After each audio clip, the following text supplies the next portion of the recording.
1, 2, 3. Bonjour tout le monde et bienvenue dans une nouvelle vidéo. Bonjour tout le monde et bienvenue dans une nouvelle vidéo. Aujourd'hui on va raconter quelques anecdotes. Pour ceux qui nous connaissent, il nous arrive tout le temps quelque chose, mais genre tout le temps. Et donc aujourd'hui on va raconter une anecdote ou deux. Et bah c'est parti. Donc pour resituer le contexte, nous on habite un peu dans la montagne entre guillemets. Du coup pour aller en concours on est obligé de faire un immense détour. Parce que sinon on est obligé de prendre une petite route et en vent c'est impossible, les virages sont beaucoup trop serrés. Donc à chaque fois qu'on part en concours on est obligé de rajouter une demi-heure sur le trajet de base pour faire ce détour. Et là on allait à un concours qui est normalement à 20 minutes de chez nous. Mais plus ce détour on a donc déjà bien pour une grosse heure pour y aller. On part pour ce concours, hop on embarque les poneys, tout se passe bien, on y va. Et là du coup il y a notre maman qui est avec nous. Voilà. Et donc en fait il faut savoir que c'est moi qui conduis le vent. Et on avait notre épreuve en...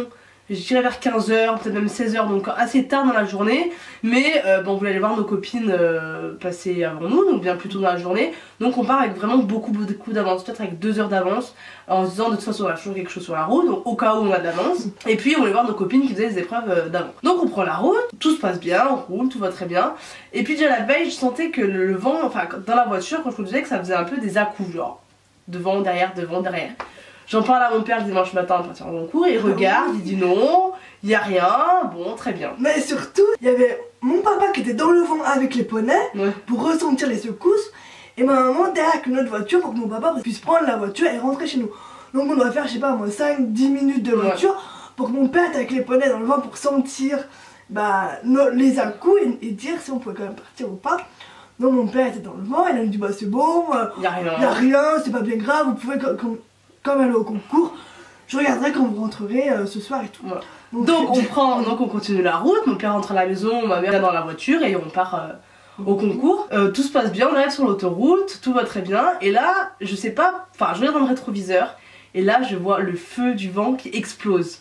Donc forcément vite, je m'arrête, je me mets sur le bas-côté.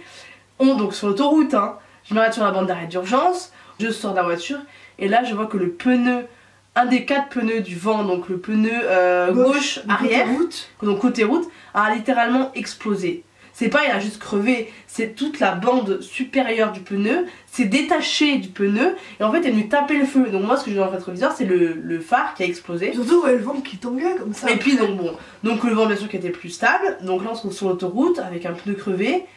Et on peut rien faire, donc la sortie qu'on devait prendre était vraiment à... on la voyait, elle était à 20 mètres de nous. Sauf que le problème c'est qu'on peut pas y aller parce que je devais rouler à 2 km/h. Et je me suis dit les gens qui sont sur l'autoroute vont nous rentrer dedans en fait. Donc je pouvais pas faire la sortie. Elle tournait fort, du coup on aurait vite été plus vus. Et donc les gens normal ils roulaient plus vite et du coup on aurait pu créer un accident. Donc on a décidé de rester sur le bord de la route. Donc on est resté sur le bord de la route, donc c'était bien sûr un dimanche. Donc on appelle l'assurance, enfin je sais pas, on appelle la police. La police, enfin bon. Et ils nous envoient les messieurs avec les voitures la DDE quoi, les voitures jaunes avec le grand triangle qui clignote pour nous escorter, pour sortir de l'autoroute en fait. Parce qu'entre temps on a appelé mon père pour qu'il vienne pour changer la route. Bien sûr, on avait une route sur on avait pas de cric. Donc on attend peut-être bien une demi-heure, c'est pas 3/4 d'heure sur le bord de l'autoroute. Le camion orange arrive enfin avec son grand triangle. Hop, je pars, donc je roule à 2 à l'heure et je me gare sur un parking d'un McDo. Et là on attend mon père qui partait à peine de chez moi, donc on avait encore bien 20 minutes à attendre que mon père arrive. Donc, je vais dans le McDo pour demander de l'eau pour les poneys. Et là il me donne un verre d'eau. Oui parce que du coup il y a toujours les poneys, donc on dit parce qu'on avait les poneys, ça faisait bien déjà du coup 1 heure qu'ils étaient dans le vent. Il faisait chaud. Alors ça du coup on va au McDo demander de l'eau. Là nous sortent un verre d'eau. Donc évidemment c'est pour des poneys. Du coup nous monte un robinet, donc avec nous aussi on a pu remplir du coup notre seau d'eau. Et donc les poneys hyper sages n'ont pas bougé, mon père arrive enfin. Et donc là on a changé la roue, enfin mon père a changé la roue sans faire sortir les poneys. On voulait pas les faire sortir, c'était vraiment à côté de l'autoroute. Et sa poney embarque très mal. Donc on a dit on préfère pas les sortir parce que pour les rentrer c'est la galère.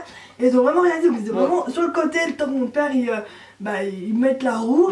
Ils étaient tout sur le côté mais ils ont vraiment rien dit. Donc mon père change la roue en quelques minutes, ça allait assez vite. Et donc on se rend sur le lieu du concours. On repart, on arrive sur le lieu du concours et quand on arrive, je crois qu'il devait rester 2 partants de notre épreuve. Non notre première épreuve était finie. Non. Si parce qu'on a fait qu'un seul tour. Oui mais justement, notre première épreuve venait de se terminer. Donc c'est qu'on a loupé notre premier tour et forcément la reco était passée, mais ça on a l'habitude de louper les recos. Donc on a fait la reco pendant la détente. Donc, clairement, on trottait. Il disait alors le 1 c'est le bleu au bord de la piste, après courbe à gauche c'est le rouge. Ouais, c'était un peu la galère, donc forcément on a pas fait des choses hyper bien. Bah si moi, du coup vous avez dit si vous faites un truc pas trop bien, vous ferez ce tour, et si c'est vraiment nul, on vous autorisera à repartir sur le tour. Donc 2 fois le même tour, la même épreuve et tout. Donc moi je sais, moi j'ai fait 4 fois sur le dernier. Donc mon coach m'a dit bah c'est pas la peine que tu repartes. Mais moi j'ai fait l'autre tour. Et toi j'ai fait 2 tours, mais clairement enfin c'est le genre de truc on est stressé. Les poneys on les a peine détendus parce que forcément quand on arrive on les selle, bah direct on trotte, on galope, donc c'est pas forcément optimal. Et on fait vraiment 3 assauts et on part. Voilà. Puis tout le monde nous attend sur votre piste, donc on n'a même pas le temps de souffler. Enfin, une fois qu'on fait la détente, on rentre directement en piste, on nous sonne direct, on n'a même pas le temps de faire montrer les obstacles, de faire le tour de la carte. Donc c'est assez stressant, donc bon voilà. Mais voilà, donc ça c'est la première anecdote qui nous est arrivée, où on a crevé sur l'autoroute en allant à un concours, voilà. Et bah petite deuxième anecdote pour terminer la vidéo. On avait un concours pareil en fin de journée. Il faut savoir que nous, pendant très longtemps on était en club, et donc on partait le matin très tôt pour les premières épreuves du matin, et on rentrait très tard le soir avec les dernières épreuves.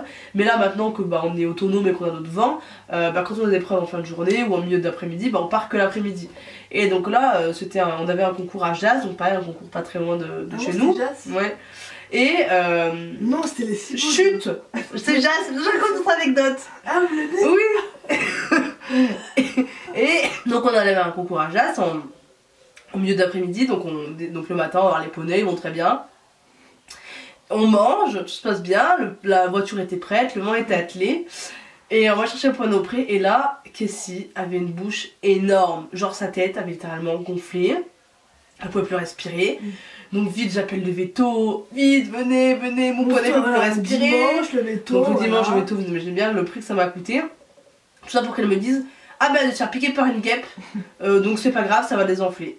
Voilà, du coup on n'est pas parti au concours. Ouais. Alors clairement on aurait pu le faire parce que je pense que le temps, on serait arrivé là-bas, ça aurait ou même Kemal aurait pu le faire. Oui voilà. Donc on n'est pas parti au concours, et Kessie avait sa grosse bouche comme ça. Le temps que le veto arrive, déjà ça avait bien diminué, puis elle pouvait mieux respirer. Mais voilà, donc on se fait piquer par une abeille ou une guêpe, je sais pas quoi, le jour d'un concours, et donc on avait pu aller au concours. Alors que si on était parti le matin comme d'habitude, elle aurait sûrement pas mangé une guêpe du temps de midi, et on aurait pu aller au concours. Voilà, bah écoutez, cette vidéo est terminée. J'espère qu'elle vous a plu. Et on vous dit à bientôt pour une nouvelle vidéo. Salut. Salut. Tu vas mal? C'est toi qui dis... Enfin, faut qu'on se dise, tu dis dans une vidéo. Ouais. Et moi je dis, aujourd'hui on va raconter des anecdotes. Ouais, tu dis, il y en avait plein. Ok. Bonne santé, ok. le recours, donc c'est 1, 2, 3.